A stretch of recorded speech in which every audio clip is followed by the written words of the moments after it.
It's been less than 24 hours after the presidential election petitions court delivered its 12-hour marathon judgment, throwing out the petitions of the Allied People's Movement, the petitions of the People's Democratic Party and its flag bearer Atiku, as well as the petitions of the Labour Party and its presidential candidate Peter Obi. The five-man panel, led by Justice Haruna Samani, not only dismissed the consolidated petitions of the PDP, the APM and the LP, but it also clearly affirmed the victory of Tinubu, a former governor of Lagos State, in the presidential poll. Reacting to the judgments, President Bola Tinubu has called on his main rivals to support his administration. This next report gives a rundown of the court proceedings leading up to the final judgment. On Wednesday, lawyers, senior advocates and journalists trooped into the Court of Appeal headquarters in Abuja, where the presidential election petition court was expected to hand down its ruling on the February 25 elections that produced Bola Tinubu as president. The opposition People's Democratic Party, the Labour Party and Allied People's Movement challenged the election results, anchoring their petitions on, among other claims, that Tinubu was not qualified to contest the election, citing discrepancies in his academic records and previous judicial indictment. After months of sitting, the judgment day is finally here as the five-man panel are here to deliver their ruling. Proceedings began with a petition filed by the Allied People's Movement, which sought to nullify Tinubu's elections as incompetent. In this ruling, Justice Haruna Samani said the petition lacked merit. After a 15-minute recess, the court resumed sitting with the petitions filed by the Labour Party and its candidate Peter Obi, with the arguments and counter-arguments on the 25% votes needed from the Federal Capital Territory to meet the constitutional requirement to be declared president. The court clarifies that the FCT residents have no special privileges, as the petitioners claimed. The petitioners have alleged in paragraph 28 to 32 of the petition that the second respondent was fined $460,000 for an offense involving dishonesty, namely narcotics trafficking.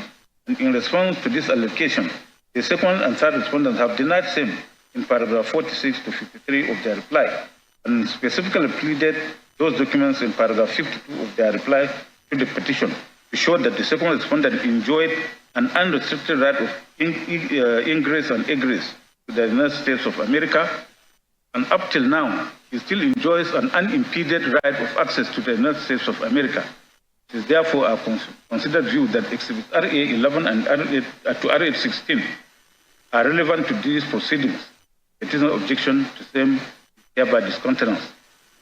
Despite controversy trailing Tinubu's alleged conviction for money laundering in the United States, the court ruled that no record of criminal arrest and conviction were established against him by the petitioners. On the petitioner contention that Exhibit RA 19, the report of the committee on the location of the Federal Capital Nigeria, is not relevant, we have examined the pleadings and the said exhibit.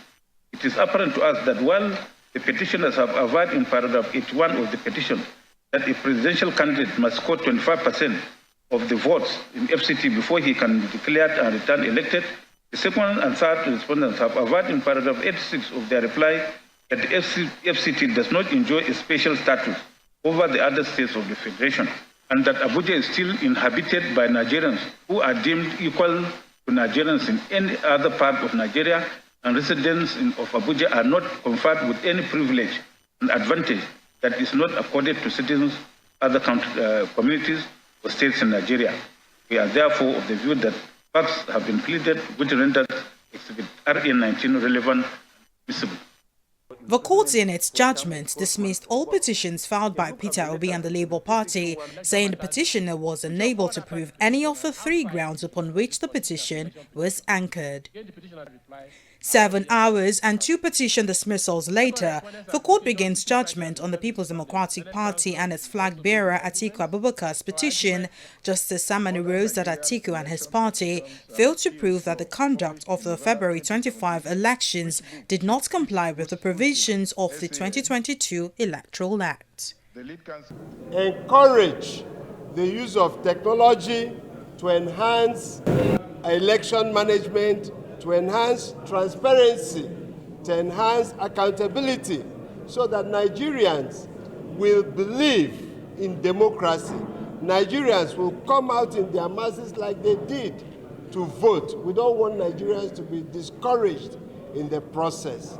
There are certain things, certain principles of law that we know that we need to explore, and we strongly believe that when we get to the Supreme Court will have the opportunity to review a number of things that have been said here today.